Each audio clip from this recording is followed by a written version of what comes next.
My name is Rachel. I'm 34 years old.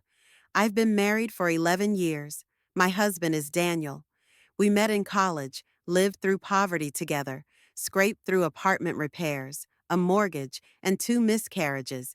Now we have a son, Mason. He's 6. I always thought we were a strong couple, not perfect, but real. Until I did something I can't forgive myself for. I cheated on him, and it wasn't an accident, not alcohol, not a heat of the moment mistake. It was intentional, if such a thing can even be justified. It started a year ago. A new head of IT joined our company, Jake.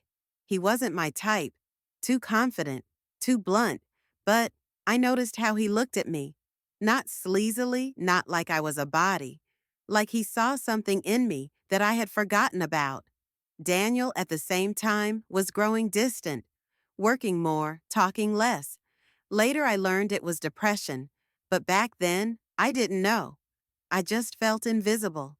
Home became a place where I cooked, cleaned, did laundry, and he just slept or stared at his phone. He barely looked at me. Jake started asking me out for coffee, just to talk. Then he'd linger after meetings. Then he touched my hand.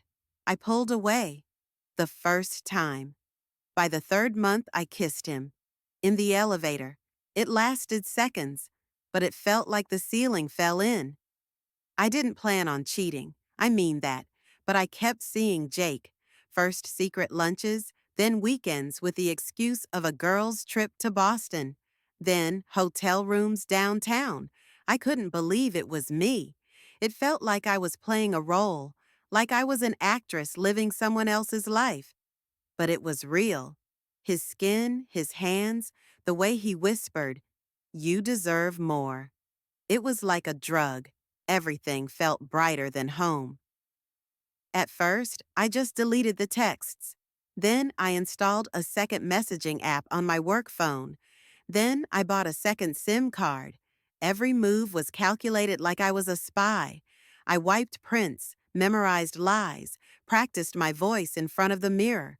Daniel once asked, "Why are you so happy lately?" Something change? I smiled. I said, "Just spring.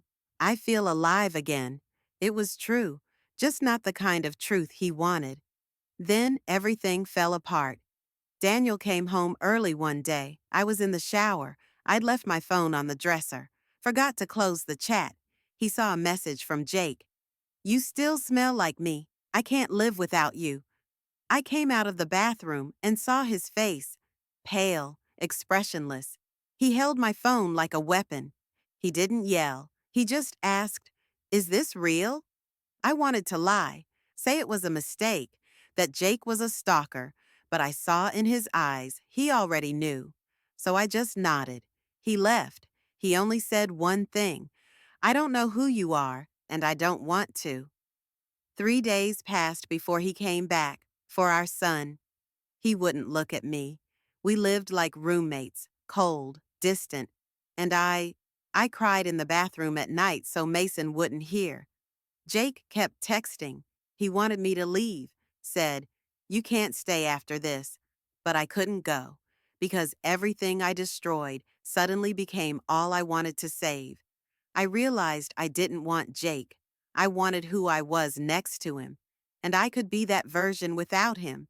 I left Jake, no explanation, just silence. Deleted the app, changed my number. 4 months have passed. Daniel still hasn't forgiven me, but we talk, sometimes. He looks at me like he has a million questions, but doesn't want to hear the answers. And I can't explain. There's no word that makes betrayal okay, but I live with it every day. I wash his shirts, make dinner, lie beside him in bed, knowing everything is different and it will never be the same.